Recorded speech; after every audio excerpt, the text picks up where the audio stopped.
In Luke chapter 12, Jesus warns us saying, "Be on guard against all kinds of greed."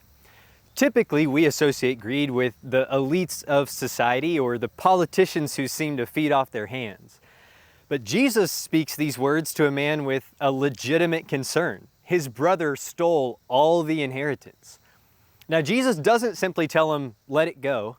He implies that he should go find a judge to make it right. But here's the key. Jesus' primary concern is not what happens to the money, but what happens to this man's heart. Jesus detects that the root of his concern is some form of greed. Greed fuels our desire for more through the fear that what we have is never enough. And as Jesus describes elsewhere, greed is more than just a problem within us, it actually gains power over us.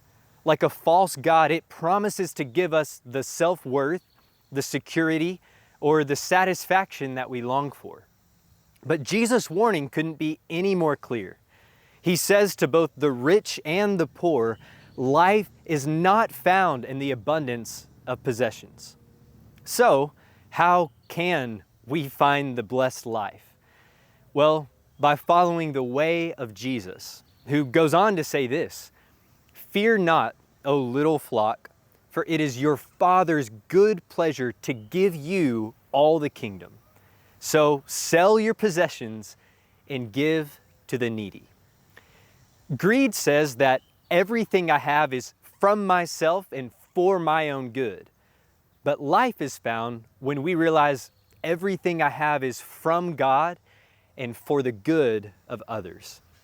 Now, many early followers took Jesus literally, giving the entirety of their net wealth to the church. Others gave up everything in more creative ways, turning their homes into a revolving door of life together, or leveraging their businesses to take care of the needy, or even free those who were drowning in debt.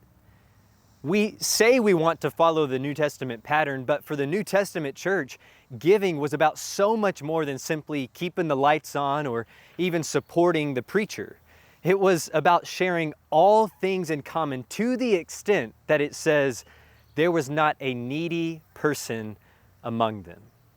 In this very literal way, the early church broke the power of greed and freed every follower into the life of God's ever-abundant kingdom.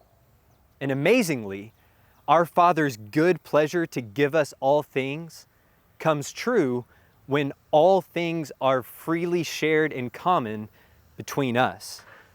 Now here at Lost River, I believe we've all seen glimpses of that. This family is truly one of the most generous and loving churches I know.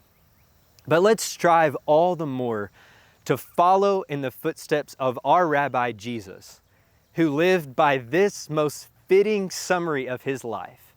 It is more blessed to give than to receive.